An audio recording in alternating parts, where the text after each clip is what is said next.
President Trump is showcasing another high-profile diplomatic breakthrough today, this time bringing the leaders of the Republic of the Congo and Rwanda to Washington to sign a U.S.-brokered peace and economic agreement. However, fighting is still underway back home, raising questions about how much impact this deal will ultimately have. Joining me now is Washington Stand reporter Casey Harper, who has been tracking today's stories. Casey, you've been following this one pretty closely. What's in the deal and kind of what's happening behind the scenes? Yeah, Tony. So President Trump, he brought the presidents of Congo and Rwanda to Washington, D.C. to sign the U.S. deal in question. Now, it's a major step to stabilize the region and, very importantly, counter China's control of critical minerals in Africa. Those minerals can be used for a lot of important things, including AI development. Now, the agreement, it renews a June ceasefire. It strengthens security cooperation, and importantly, it opens new pathways for U.S. investment.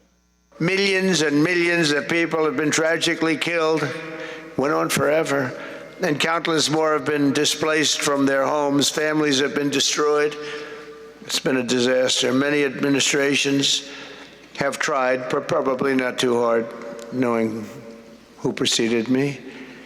But they tried. And today we're succeeding where so many others have failed. President never misses an opportunity to take a shot at his predecessor, but no doubt this is a big win here. It brought back some longtime rivals to the table after years of bloodshed that's honestly left millions of people dead. Trump called the deal something no previous administration could deliver, and the fighting between these groups, the Rwanda-backed M23 rebels, and Congo's army is admittedly still ongoing, which highlights just how difficult peace will be without real follow-through, Tony. Yeah, it is interesting to see, the president stepping into areas where other administrations didn't. And I think in part it's because he thinks differently. And sometimes, and most of the time, that's good. That's actually good. All right, you've been monitoring a significant court ruling on federal funding of abortion here at home. And that one is now halted, part of President Trump's policy that was passed by Congress before the August break. Bring us up to speed on that one.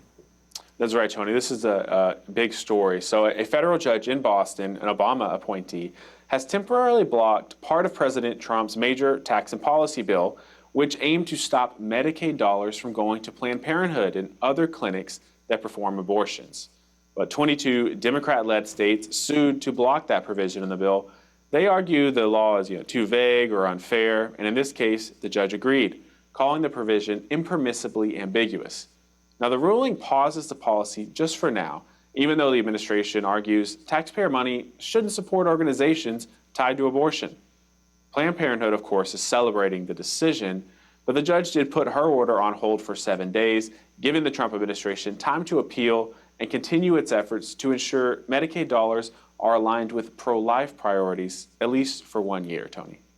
Yeah, this isn't the first court challenge to that provision. We'll see how this one works its way out. But the issue of taxpayer funding of abortion is likely to be a topic on Capitol Hill next week, as there will be a push by Democrats to extend the Obamacare COVID-era subsidies that expire at the end of the year. Now, I spoke with Senator John Cornyn of Texas earlier today, and he said, first, it's unlikely that any Republican will support the extensions of the subsidies, but without the Hyde protections barring funding for abortion, which the Obamacare currently funds, there'll be no support from Republicans.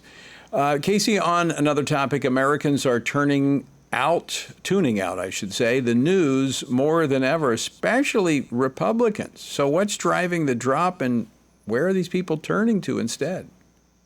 Yeah, so a new Pew study, the one you're referencing, it shows Americans, they're turning out traditional news at much higher rates. And it's especially steep among Republicans. So let's get into the numbers. Only 36% of adults say they closely follow the news, which is down more than half since 2016. Younger Americans are the least engaged, but every age group is seeing a decline.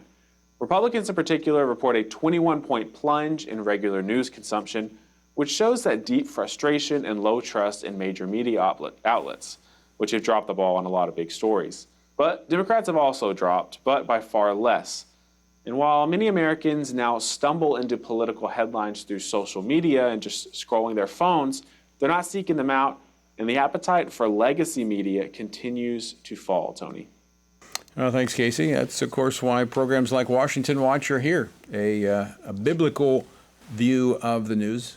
We come at it from a biblical worldview. And this stands in sharp contrast to the mainstream press offering audiences kind of an alternative that they feel that they can trust.